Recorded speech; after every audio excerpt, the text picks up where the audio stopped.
So I'm going to be joined now by Bryan Register. He's actually a friend of mine. We've been friends for about 3 years now. He's the lead organizer for De-Confederate Austin, helping here in Georgetown with the local activist group.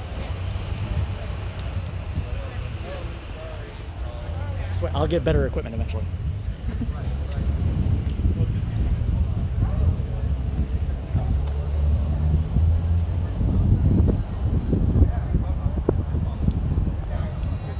Bryan, can you tell us a little bit about yourself and how you've been involved in the deconfederizing of Austin? Sure. So I'm not naturally necessarily political. After the election, I realized I needed to be. I still was kind of holding it at arm's length, but then Charlottesville was a pro-Confederate rally at which Confederate monuments were used for their original purpose of being rallying points for white supremacy.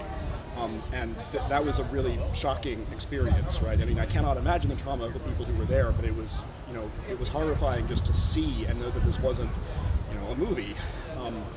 So I decided shortly after that this was going to be my thing to work on as a big activist task. The saying is that if you don't know your history, you're doomed to repeat it. We don't know our history, we are repeating it. And what Santayana didn't mention when he came up with that saying, and by the way, you've never seen a statue of George Santayana, but you know his saying, so I don't think we need the statues to remember our history. Not everybody dislikes the awful parts of history, right? So it's true, if you don't learn the lessons of history, you're doomed to repeat them. But on the other hand, if you can get other people not to learn the lessons of history, you get to repeat them on them, right? If I can gaslight someone so they don't remember any of the other times I've abused them, then I get to keep abusing them, right? Hiding history is a vital tool for oppression, right? So in the United States, I think we can probably all agree that racial violence is the worst form of oppression that we have. We have many forms of injustice. I love my country, but we have a very mixed history. We have the highest ideals, and so we fall very short of them. And we don't know it.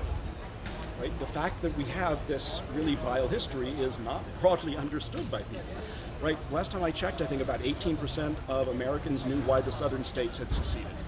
Right? And they say the winners write the history books, but that's, I mean, in that case, the South won the war because 82% of people believe the Southern lie. So these monuments are sitting on county courthouses, things like that, where they are acts of praise.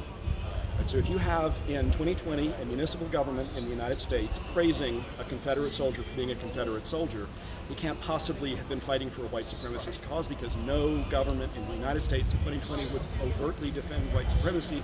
So you can deduce that the Confederacy was not white supremacist, and if you can't tell that the Confederacy was white supremacist, you have no idea what's going on in American history, which is why we keep repeating it. So that's why I got involved.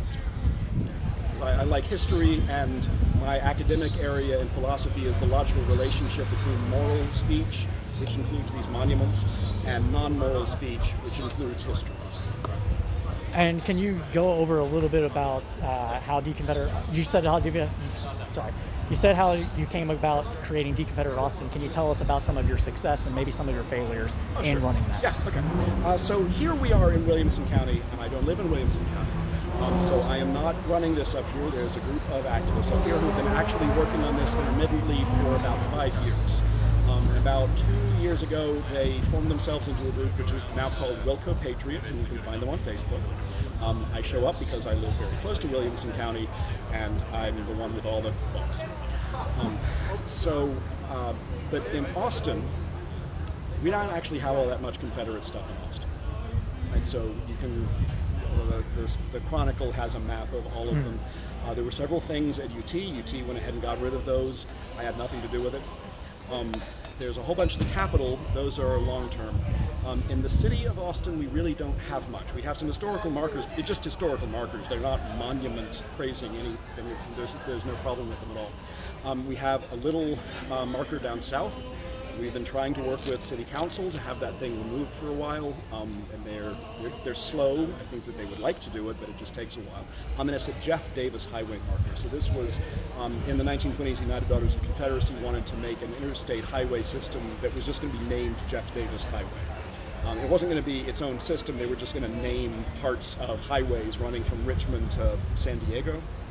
And so one of those ran through South Austin. It's still got this little monument that says Jeff Davis Highway. And these are actually all across the South, even though the project was abandoned. And you know, they're just dumb, they're trashy, they don't belong there. That one in particular tends to attract vandals and people who like to clean off the vandalism. And some of those people are crazy people, so frankly the thing should be done away with just for public safety.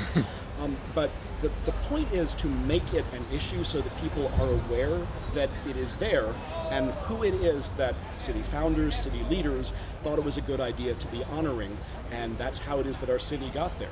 Right? I mean, Austin, of course, has been built by a wide variety of people doing an awful lot of really productive and constructive work, and also it has been led by some pretty awful people at various times, whether they were, you know, deeply evil or whether they were just sort of casually white supremacists like so many people were. They were, and that needs to be brought to everybody's attention. One example that I like to use for Austin is that if you don't know Austin's history of racial segregation, then you think that gentrification right now is a real estate issue and nothing else. And that, of course, it is a real estate issue, but there's a lot of other things, right? So the reason that certain communities exist in East Austin that are predominantly communities of color is because they were made that way, because the city of Austin formally segregated itself in 1928. All right, so in 1928, we artificially created these communities of color in environmentally disadvantageous territory. And we shoved them as far away from the center of the city as we could, economically devastating a huge number of black property owners from the middle of the city. 6th Street, by the way, used to be a black business district. Right? All those buildings there, those were built by black business people, but then they had to sell them at pennies on the dollar because they couldn't stay there anymore in 1928. So a tremendous amount of robbery happened. All right, so now we've got these communities of color, and we're also screwing them now over real estate again. And if you don't understand the history of how these communities came into being, you are not in a position to understand any of the other things that are going on other than pure free market economics with real estate development in East Austin. Right? So people need to be aware of that kind of thing. We have had Confederate participation in Texas Independence Day and Veterans Day parades in Austin. They're not in Veterans Day anymore. And while De-confederate Austin, so I and some of the other people who are in our group have shown up to an awful lot of meetings to say a lot of things about that. That was predominantly a veterans group that did not want people to be honored for killing actual veterans in Veterans Day parade, which is an obscenity. They're still in the Texas Independence Day parade, and we are working on a resolution to take care of that. The other main issue in Austin is that we have a lot of street names we have a lot of streets named in honor of deeply problematic people. Right? Now, I don't think that we need to go through and just say, oh, owned a slave, taking your name off. But there's a whole bunch of people after whom streets are named, in honor of whom streets are named, who are genuinely just awful people, but we're honoring them strictly for being terrible. Like, you don't know who Tom Green is. There's a small street north of campus called Tom Green Avenue. And Tom Green began his career in Texas as a professional rapist, and he went from there. That's his claim to fame. And I'm not even making that up. Right? That's not even hyperbole. That was his, I mean, he was paid to ethnically cleanse upper river valleys by using rape as a tool of war. Right? That was his job for a while. And there's a street named in honor of him, and that's crazy. Or think about Lamar. Now, Lamar is a slightly more mixed figure because he certainly had some relevance when it comes to the history of public education in Texas.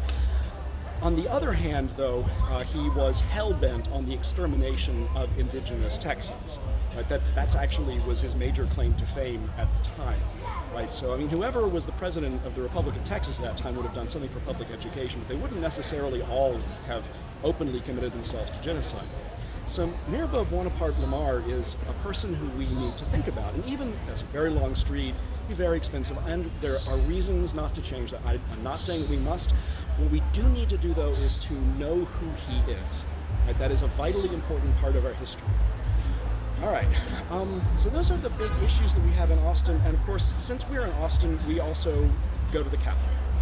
So there are sometimes legislative proposals to alter the processes by which local governments would determine whether to rename schools, rename streets, take down monuments.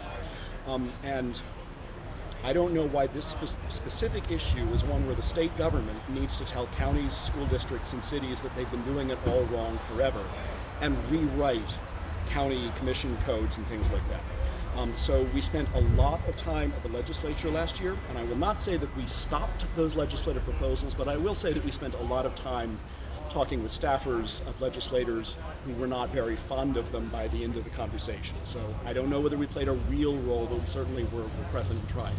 I'm going to call that a success, even though I don't really know that we did anything. Let's see. We haven't failed at anything yet. Yeah. I heard a great saying at the Texas Historical Association meeting a few months ago, which was the war doesn't end when the winner says it does. The war ends when the loser agrees that it has. So we haven't failed at anything yet.